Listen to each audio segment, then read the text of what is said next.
assistance. Diesel fuel spilled onto the ground, igniting a fire and filling the air with a thick, acrid smoke. Under those conditions, rescue workers carved through the wreckage with hydraulic tools to extract people trapped inside the tunnel's narrow passage. It seemed forever, but you know, in a situation like that, it's, you know, I'm sure they did all they could, but you know, it's just hard when there's so many. It must be a lot of people that were injured. The locomotives were basically blocking the track, and there was there's an area down there just about, I would say, 6 to 12 inches wide to pass through. So there was considerable difficulty because of the nature of the accident, and I think that all the passengers were removed extremely efficiently, given what the emergency personnel had to deal with the physical situation with the accident and the smoke that was down there. 7 hospitals were put on alert to receive the injured. About 50 train passengers went by ambulance with head and neck injuries, broken bones, cuts, and bruises. Mass General Hospital went into disaster mode, calling in doctors from several departments. The procedure has been in place since 491 people died in the Coconut Grove fire of 1942. Hospitals go through disaster scenarios twice a year, and we do have these practice drills, and that stands us in really good stead in the real-life situation. Those who could walk away from the wreck were brought by bus to hospitals. So many on this busload they had to wait in line at the emergency room door while medical personnel checked them in. Overall, the shaken passengers said the rescue was a remarkable operation. People were helping everybody. 2 people helped me up. Once you got up there, up at the top of Back Bay Station, everybody was around helping you. The medics were right there. Everybody was there. It was done, handled good. On in a matter of minutes. Not in there, right? No, I did. I pulled them both up. Cars are jolted into the tunnel ceiling. Others are twisted like coat hangers. Close to 300 people are injured. Knocked all over the train. Investigators begin piecing together evidence to answer the tough questions. How and why? That story next on the Evening Edition. Live from... Good evening. The force of the crash was tremendous. The Amtrak Night Owl barreled into Back Bay Station tunnel today, derailed and slammed into a commuter train. More than 1,000 people were aboard the 2 trains. More than 260 are hurt tonight. The trains were mangled, the tracks were ripped from the ground, even the road above was buckled. NewsCenter 5's Jack Harper is standing by live at the scene. Jack? We're outside the Back Bay Station, Chet. 264 people were hurt. 6 of those are still in the hospital tonight. In the past hour, NewsCenter 5 has learned an apprenticed engineer was at the controls of the Amtrak train when it ran off the tracks, and the man who was controlling the train, the man who was teaching him, was involved in a very serious Amtrak accident back in 1984. The 2 trains crashed at 8:25 this morning. The injured passengers stumbled or were carried out. They had no idea what had happened. All of a sudden, just everything was thrown everywhere. The lights all went out, the compartment filled with smoke, and they just set it for everybody to get off the train. I think it was hit from behind. It was hit real hard. It was hit real hard. I got up to let someone off. I was sitting in the seat with someone who needed to get off, and I got up to let him out, and it hit right then, and I fell straight backward.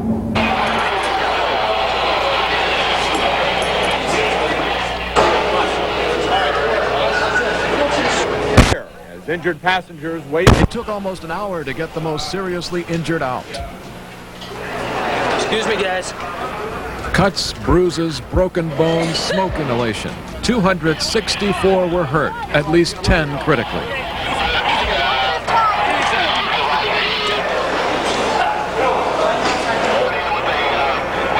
Were you standing?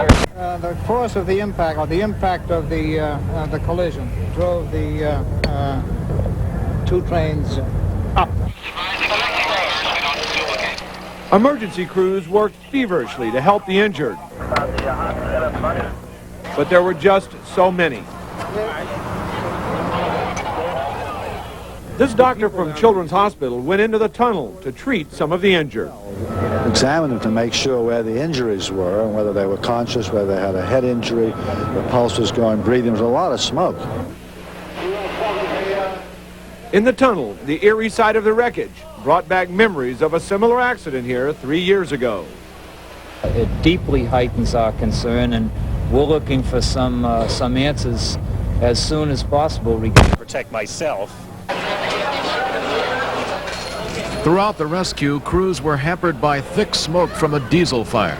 We did have a fire on arrival. That was taken care of as quickly as possible, considering the evacuation of the victims. At the moment, thank God, we have no fatalities. Watch it, watch it, watch it. That was truly amazing. The Amtrak engineer, Willis Copeland from Connecticut, was seriously hurt along with a few others, but Boston's rescue teams were in total control. But the real quick action of the Boston Police and the Boston Fire Department and the emergency medical services working with the MBTA really saved a lot of further injury and serious problems. Late this afternoon, Amtrak revealed apprentice Richard Abramson was actually at the controls of the train. Mr. Abramson has been with the company since 1973 and has been in engineer training since 1987. He's fully qualified on the Book of Rules and was operating with a fully qualified engineer. It's not unusual for a trainee to operate trains, and it's the most sophisticated way to teach someone this aspect of our operations.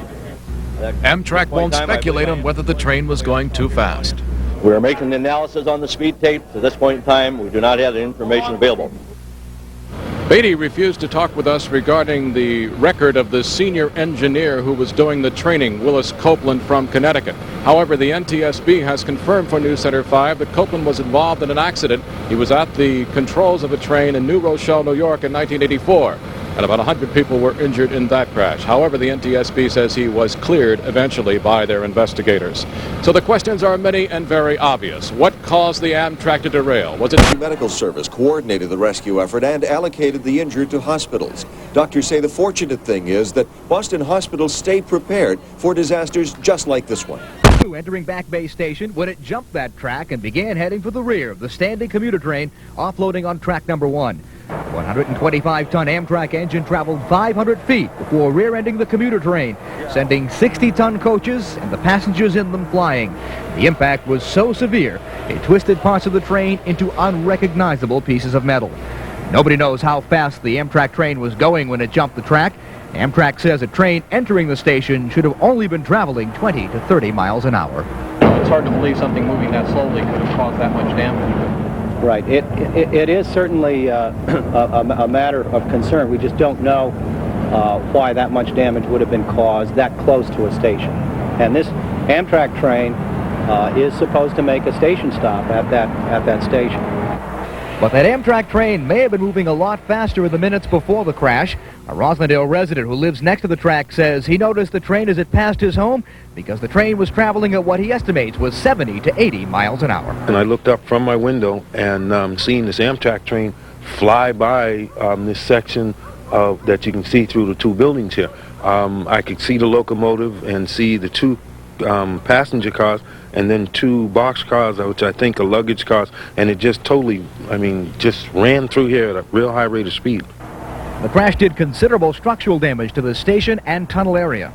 With the two locomotives hitting the supports, and we have engineers looking at that right now. It is too early to really speculate the extent of the damage, other than the fact that it does appear to be significant damage, and that's one of the reasons why we have closed off this area behind me. We really don't want people gathering.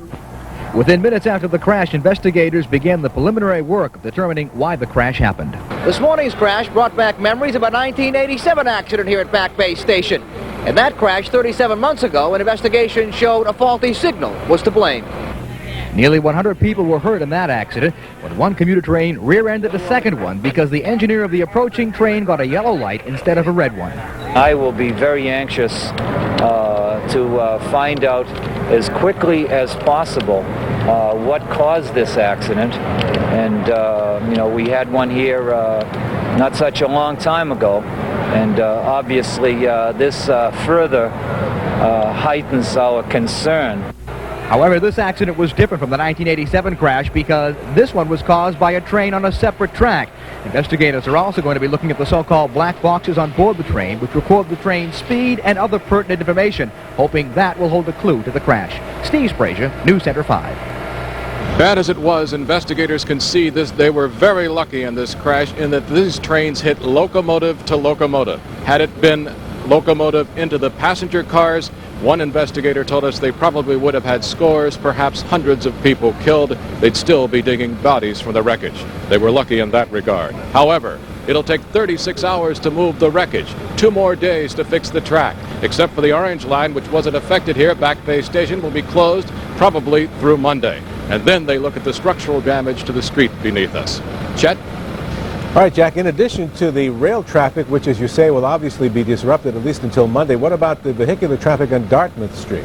It now looks, Chet, that Dartmouth Street in this area could be closed for 8 weeks. To be honest, there was a time when the engineers were thinking about just tearing the street up and bringing those locomotives up with giant cranes through the street. Now they're going to try to break them apart underneath, but it looks like traffic will be affected here for perhaps 8 weeks. They've got to rebuild everything underneath where we're standing now. All right, Jack Harper, thank you very much. Hospitals regularly schedule drills so they can be ready for just such an emergency. And the hospitals we talked with today said they're better prepared now than ever before. NewsCenter 5's Matt. The accident today is quite different and involves a derailment. But all those questions are going to be looked at in the context of the National Transportation Safety Board. And that's why you call in outside experts who are independent, and they'll sift through all the evidence and come up with a conclusion, as they always do. When the trains collided, they buckled upward. The force was strong enough to break up the pavement on a portion of Dartmouth Street. Dartmouth Street between Columbus Avenue and Stewart Street will be closed for a period of 8 weeks. That's at minimum. Updating a couple of late pieces of information. First of all, 41-year-old Richard Abramson, who was that apprentice engineer, it appears his injuries are the most serious. We're told he is in intensive care. Willis Copeland, who was described to us as an Amtrak engineer with over 25 years experience, has also been hospitalized. We're also being told by Amtrak officials that if the train, in fact, was operating under normal procedures coming through Back Bay Station at that hour of the morning, it was traveling at least 30 miles per hour when it went through the station. Of course, one of the unknowns in all of this, exactly what was the rate of speed of the train going through the station, and again, what led to the derailment that had this chain reaction effect, spreading eventually the wrecks of these 2 locomotives out of over 3 major tracks below this.